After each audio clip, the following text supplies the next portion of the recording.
What is up, everybody? This is Evan from 22 Fabrications. I have a little bit extra time tonight, so I wanted to take that chance to show you how one of our beta 4-stroke headers comes together. Obviously, it's going to be an abridged version. I'm not going to show you every single detail, but I do have some time, so let's begin. So every header begins as mandrel bent 304 stainless steel pieces. Using my fixtures, I cut them to specific lengths and specific angles, clean them up, polish them, deburr them, and have them ready to go for whichever header is going to be made.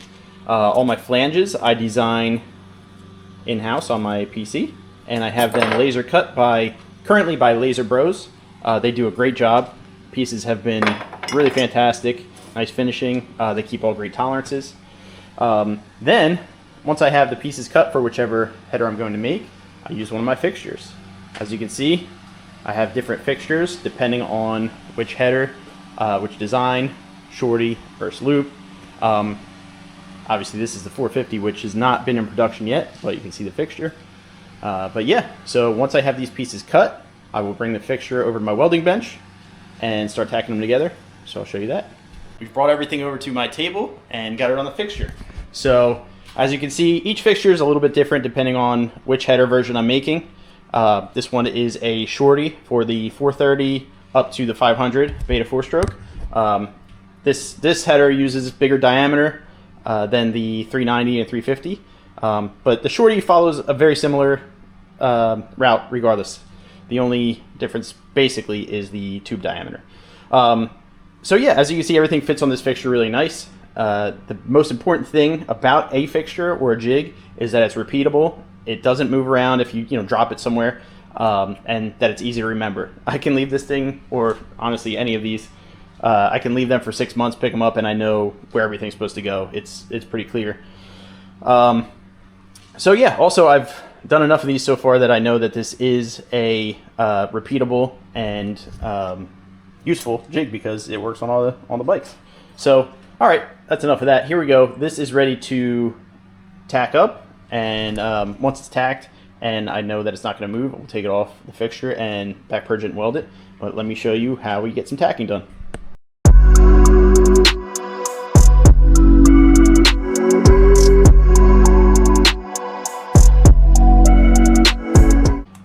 Cool, so that went pretty well. Everything is tacked together. I tried to tack it in at least 3 spots on each joint so that we don't get too much movement afterwards. Obviously fit up helps that a lot as well, but everything is preparation with TIG welding, so we want to make sure everything's tight, clean, tacked, fit up nicely. So now when we go to weld it, I actually back purge these with 100% pure argon.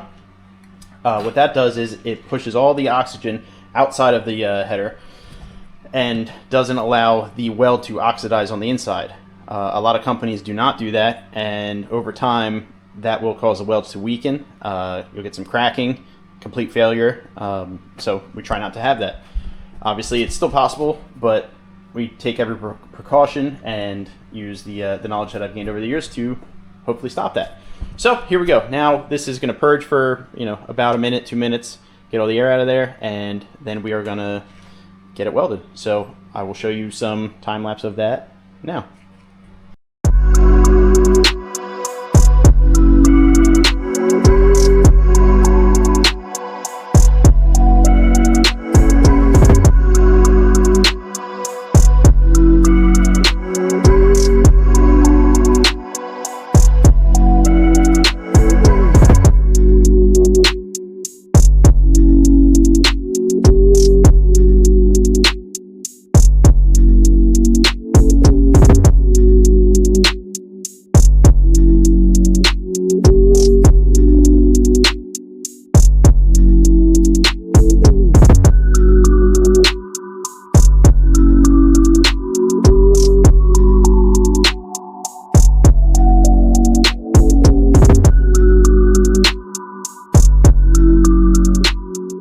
Alright, so there it is. She is all welded up.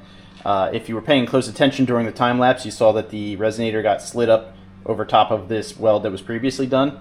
That just allows a little bit more room near the engine case for the resonator. My initial versions, I had them back a little bit further. and it was close to the engine. This gives me a little bit more room, and I think it looks a lot cleaner because you really only see 3 welds. So yeah, but that's it. I mean, came out great. As you can see, the logo is tacked on there as well. I use silicone bronze for the tacks. That filler rod is a little bit softer and allows the tag to expand at a different rate than the header and should last longer. The last thing that needs to be done on this, after it's cooled a little bit, is I'm going to weld the flange. I weld the inside of the flange. Again, that's kind of a trick that helps it last longer. It won't be as prone to cracking with heat expansion at the head when you weld on the inside and not the outside. So I will do that in a minute and show you the finished product. There you have it. That is a 100% finished 22 Fabrications shorty header. There's its little brother. That's the one for the 350, 390. As you can see, it has a little step down in diameter. All that's left is to throw it on that bike. I still like to throw everyone on before it gets shipped out, just to QC it, make sure everything's good.